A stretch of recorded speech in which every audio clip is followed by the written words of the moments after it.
Hello, everyone. Welcome to Chemistry 100 with Professor John Nguyen. I would like to go over the homework for Chapter 1 quickly. And this is the answer key that I post on the website. I would like you to try them first, of course, before you look at the answer key. Um, Make sure you understand how to set up. Again, it's as I always mention, it's always good to know what we need, so that way it's easy, make it easy for us to know where to get started. Okay. For example, the first one, a person height is measured to be 5'10", which is right at 70 inches. What is this height in centimeters? So the exercise wants us to convert inches to centimeters. What we need is the conversions from inch to centimeters, and it's given here. That's 1 inch equal to 2.54 centimeters. We should know that. Okay, so we always start out with what we given. In this case, it is 70 inches, 70.0. Notice that it has three significant figures. So keep that in mind. Our final answer must also have three significant figures to be consistent with what's given. And ignore the conversions. Okay, that's the easiest way. Now, one inch equal to 2.54 centimeter, and you want 2.54 centimeter to be on the numerators because you want to cancel out the inch to get the centimeters. If you take the calculator, take 70 multiplied by 2.54 and round it off, you should get 178. Remember, if it's 5 or more, you round the previous number up. If it's 4 or less, just completely dropped it. All right. Now, for number 2,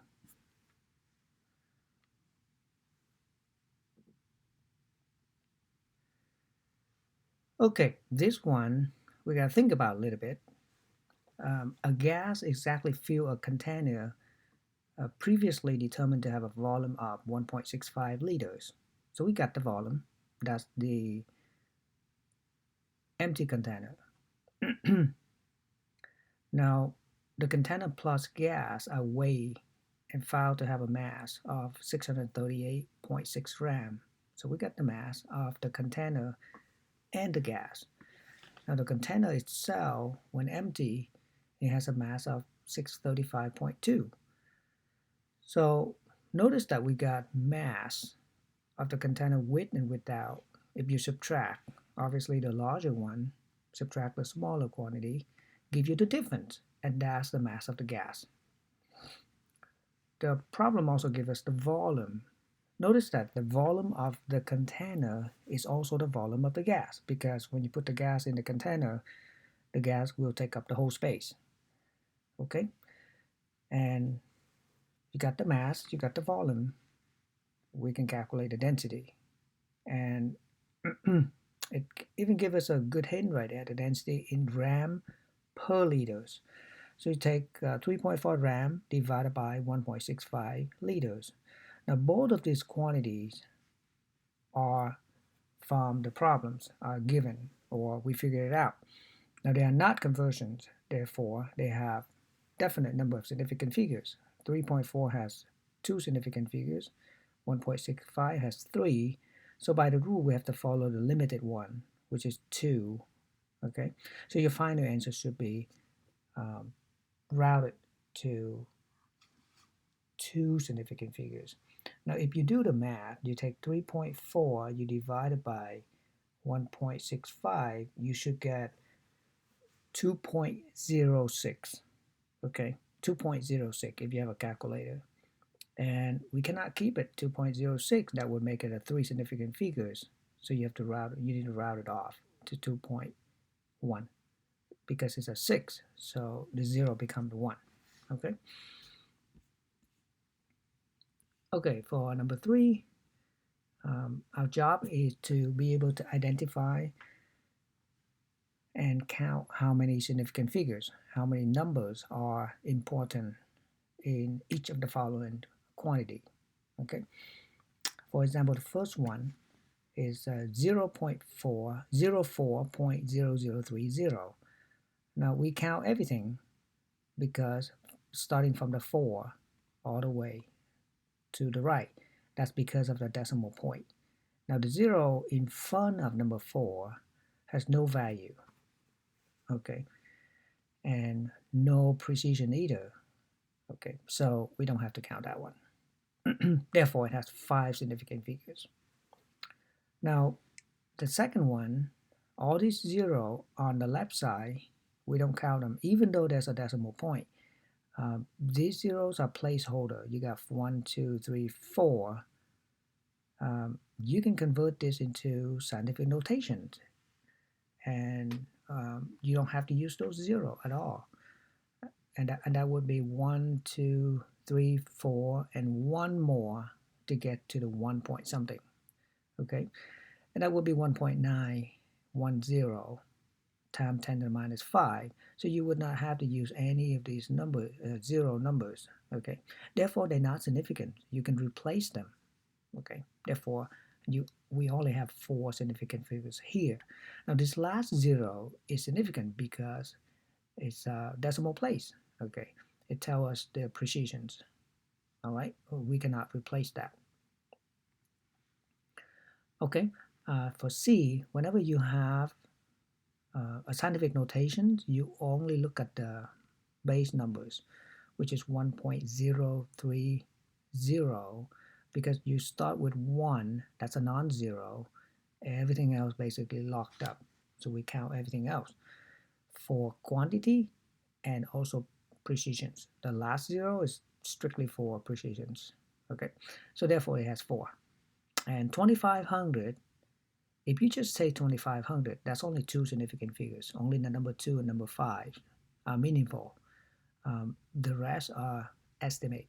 Okay, but here because you have decimal place, so it means precisions.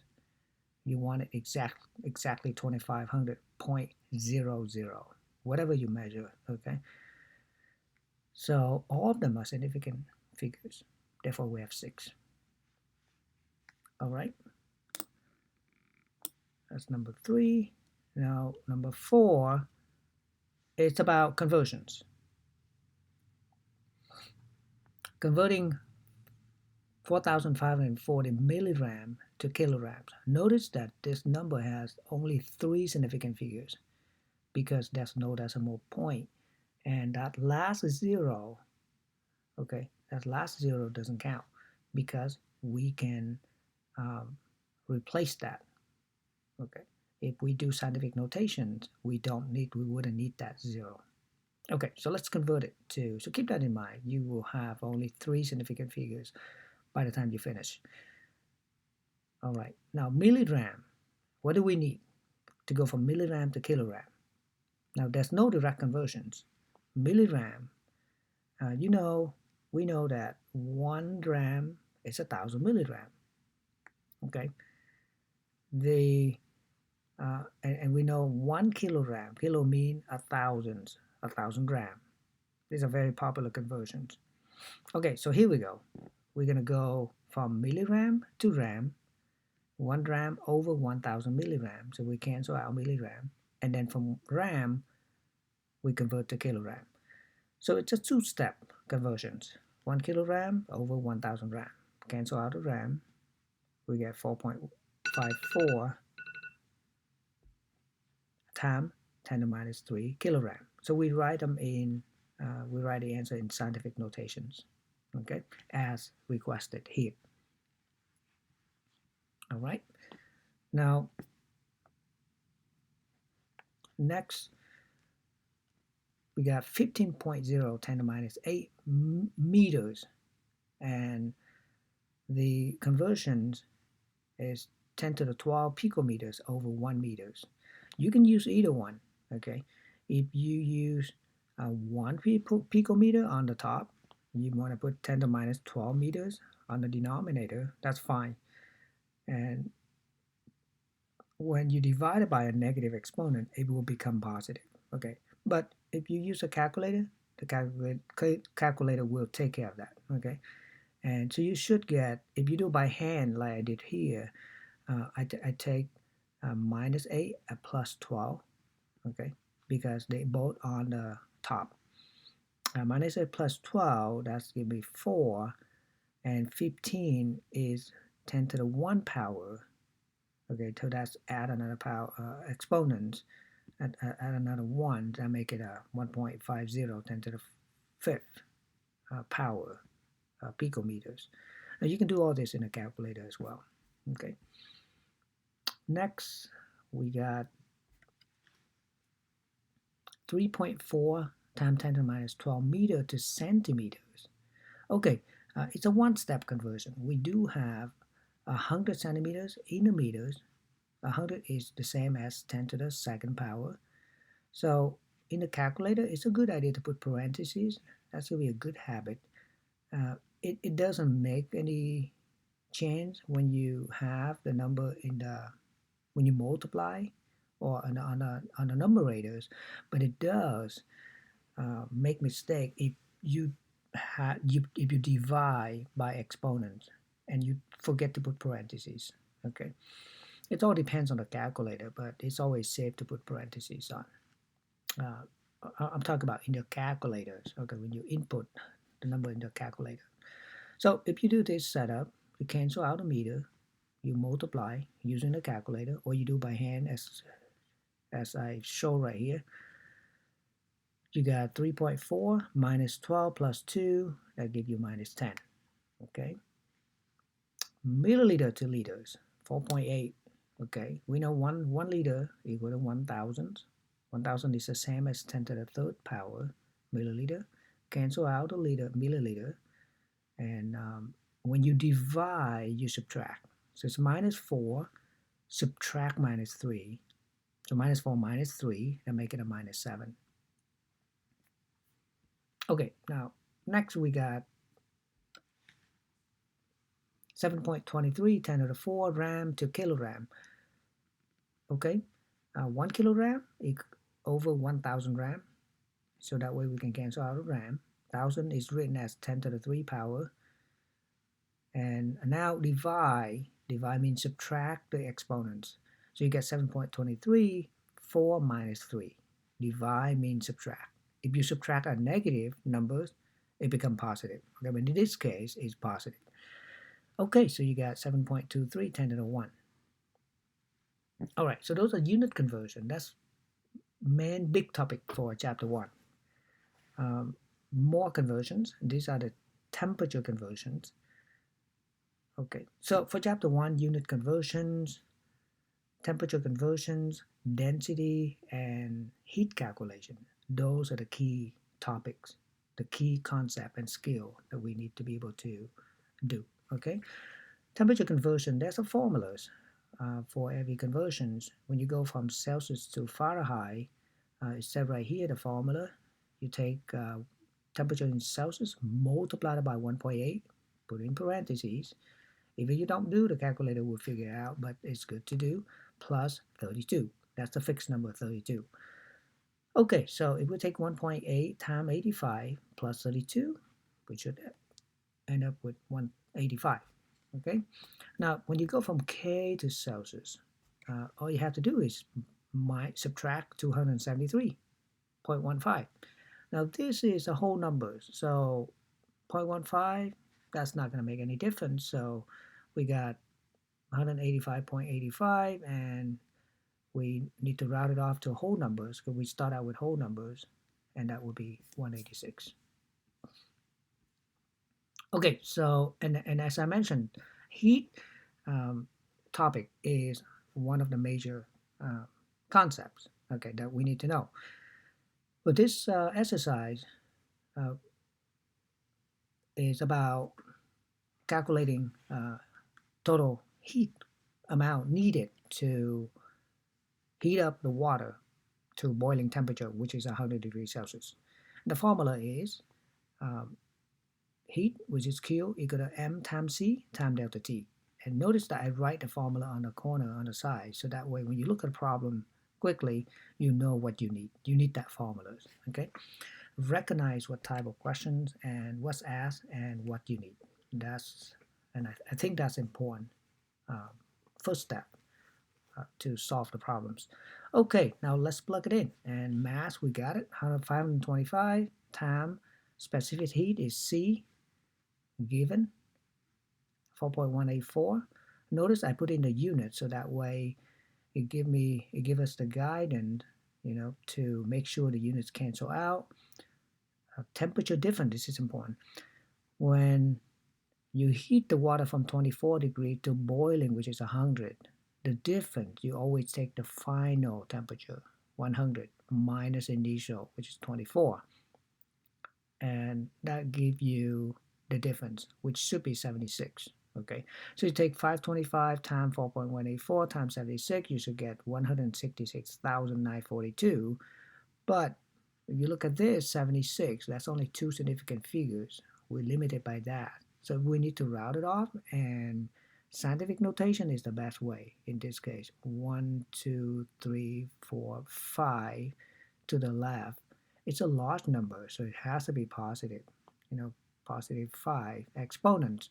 And it becomes 1.66, so we round it off to 1.7 joule. Okay. You can also convert it to kilojoule if you want. Okay. And in this case, similar questions. And you got the mass, same formula again, times C is given. Gram cancel out, Celsius cancel out, end up with joule. That's exactly what we're looking for. Going from 22 to 65, 65 minus 22, give us the difference in temperature. Take that, multiply it by 4.184, multiply it by 12.65. You should get 2276. Write that in scientific notations. So you got 10 to the 3, and you round it up. The 7 become the 8 because that's a 6. That's 5 or more. Okay? So when you're not sure how to express with the correct significant figures, convert the number to scientific notations. That make it a lot easier. Okay? Okay, number 9 is about density. Density is defined as mass divided by volume. We are given mass 129 gram. We are given volume of 125 milliliters. Simply divide and keep everything in three significant figures, 1.03, and we should be good. Okay. And finally, number 10 for this chapter 1. Number 10 is related to heat again. Now, it takes 91.6 joule of heat to raise the temperature of 51.9 gram of a metal by 4.1 degrees Celsius. Okay, so you only get one temperature by 4.1. You can tell that is the change in temperature, the subtractions. Final temperature minus initial temperature is already done for you. That's delta T. Okay, so you have to be able to recognize that. Okay, if you're given two temperature, you take the second one, you minus the first one, and you get the delta T. But here it's already done for you, so that's nice. The formula is heat equal to M times C times delta T. Now, if you rearrange C, if you want to find C, you have to divide both sides by M and delta T. And that's why M and delta T end up on the denominators. Okay. And plug everything in, 91.6, that's given. Mass, 51.9 times 4.1. Remember, if you use a calculator, you must put parentheses. I multiply them together. I got the numbers, the bottom one, and then I take 91.6, I divide it by that, just to be sure. If you do this without parentheses, the calculator will make the mistake. It will divide it by 51.9 and then it multiplied it by 4.1, which is wrong. Okay, it should divide by altogether at the bottoms, which is 212.79. So if you do as I show here, you should get 0.43 ram per joule per ram degree Celsius, which is the correct answer. All right, that's it for Chapter 1 homework, everyone. And of course, we also have additional practice. And on the next video, we'll go over Chapter 2, study guide, a lecture, example, and then we'll do the same. We'll go over the homework as well. Thank you, everyone, and have a good day, and hope to see you again in the next video.